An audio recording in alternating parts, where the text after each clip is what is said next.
नमस्कार मित्रांनो, आजच्या व्हिडिओमध्ये मी तुम्हाला एक पावसाळी रानभाजी बनवून दाखवणार आहे। आता ही पावसाळी रानभाजी कोणती, तर या रानभाजीचं नाव आहे तेराची भाजी। आता सगळ्यांनाच माहिती असणाऱ्या अळूचे हे दोन प्रकार असतात।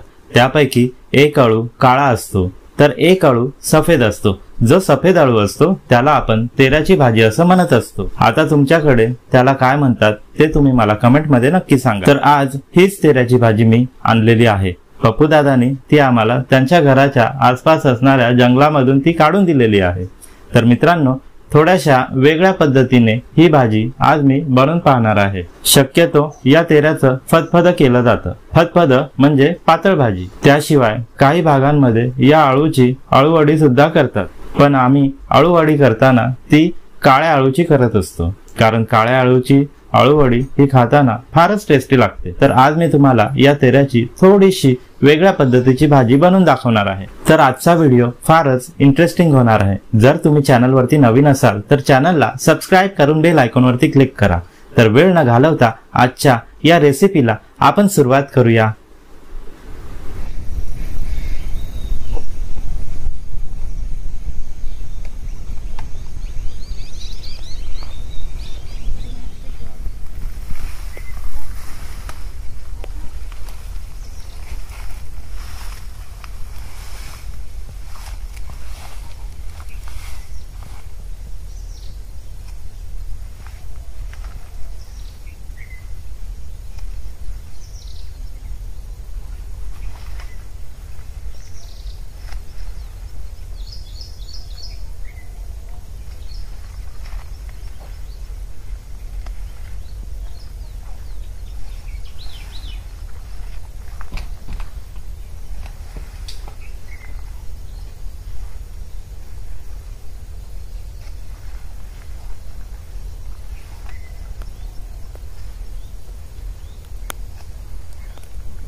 तुमचा फोन वाजतो?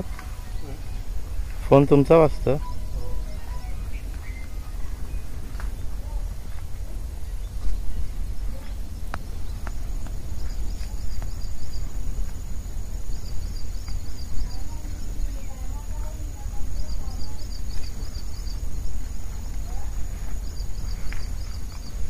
अळू सारखेच असतात ना? हा, ते सफेद आहे ते, याचा काही त्रास नाही होत, म्हणजे खाजवत वगैरे नाही।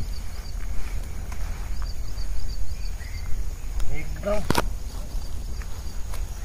ओरिजिनल आहे ते।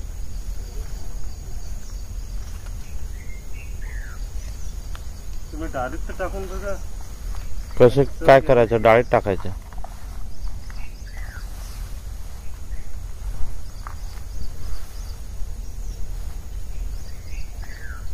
ही रान भाजीच ना? ही काय राज रान भाजीच ना ही तेरा? हा, आणि ते राज आलो ना ते दुसरं। पाहू बरं, असे असतात ना?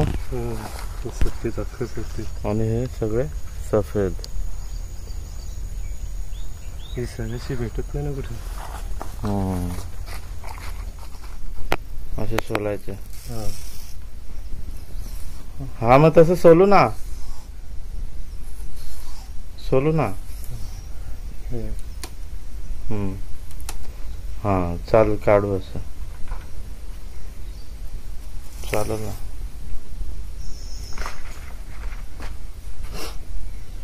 पानं कट केली तरी कट।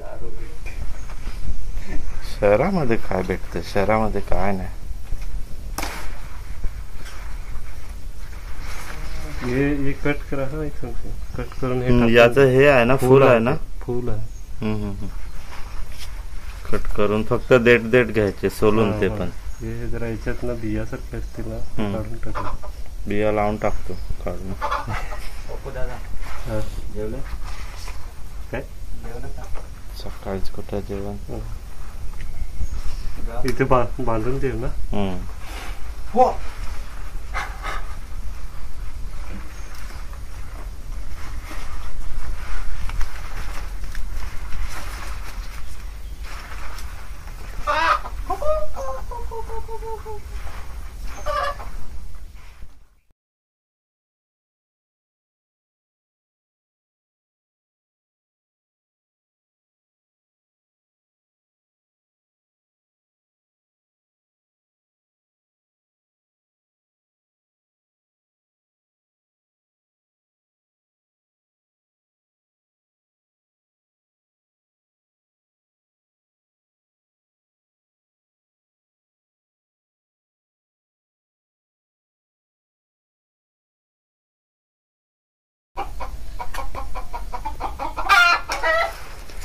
मस्त जुडी करून दिल्या.